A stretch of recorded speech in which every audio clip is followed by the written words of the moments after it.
God bless you. It's a joy to come into your homes, and if you're ever in our area, please stop by. Be a part of one of our services. These are the finest people in all of Houston, Texas, right here at Lakewood. But thanks for tuning in today, and thanks for coming out. And I like to start with something funny. And I heard about this man. He was the only Protestant in this large Catholic neighborhood. Every Friday during Lent, while his neighbors were eating cold fish, he was in his backyard grilling a steak. They couldn't stand the temptation and decided to try to convert him to Catholicism. He finally agreed. A priest came over, sprinkled water on him, said, "You were born a Baptist, you were raised a Baptist, but now you're a Catholic." The next year, on the first Friday of Lent, they smelled the same smell. They rushed to his house. He was in his backyard sprinkling water over his steak, saying, "You were born a cow, you were raised a cow, but now you're a fish." All right, say it like you mean it. This is my Bible. I am what it says I am. I have what it says I have. I can do what it says I can do. Today I will be taught the Word of God. I boldly confess, my mind is alert, my heart is receptive. I will never be the same. In Jesus' name, God bless you.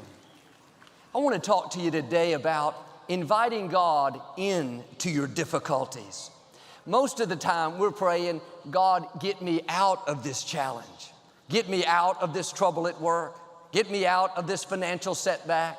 And there's nothing wrong with that. But before you get out, you have to invite God in. Sometimes the miracle is not in getting out. It's in what God is going to do in the situation. And instead of just praying, "God, get me out," why don't you start praying, "God, come in to this hospital room while I take the treatment. Come into this trouble at work where the people aren't fair. Come into this anxiety that I'm dealing with." What's more powerful than God bringing you out is when God comes in and begins to change things. He comes in and gives you favor despite who's trying to push you down. He comes in and gives you strength that you can't explain, grace to outlast what should stop you. And if you're only focused on God bringing you out, then you're going to be disappointed, because God doesn't do things on our timetable. Sometimes it's taking longer than we thought.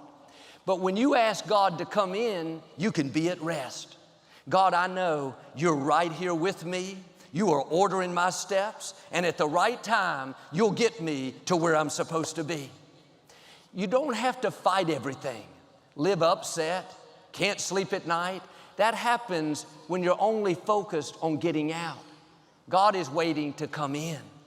When you ask Him in, you're saying, "God, don't just change the circumstances, change me. Help me to not just go through this situation, help me to grow through it. Help me to learn, increase my faith, let my character come up higher."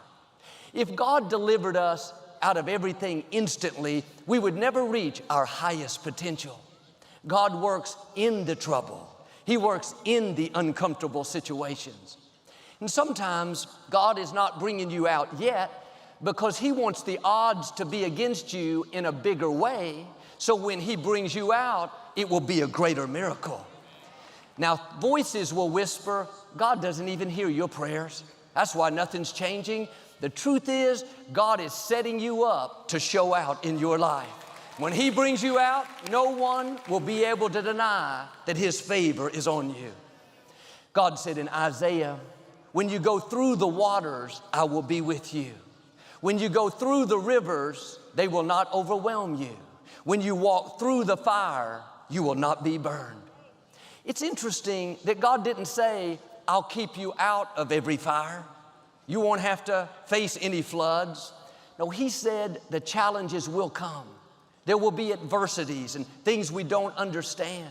But the whole key to this verse is when He said, "I will be with you in the fire, in the flood, in the famine." Are you trying to get out of something that God is going to take you through? Are you fighting the process?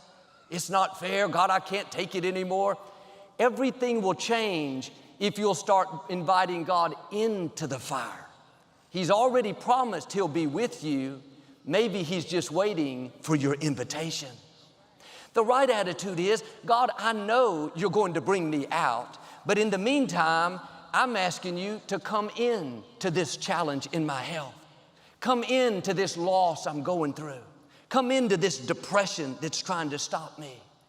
When you invite God into your difficulty, you'll feel Him breathing in your direction, empowering you, enabling you, favoring you.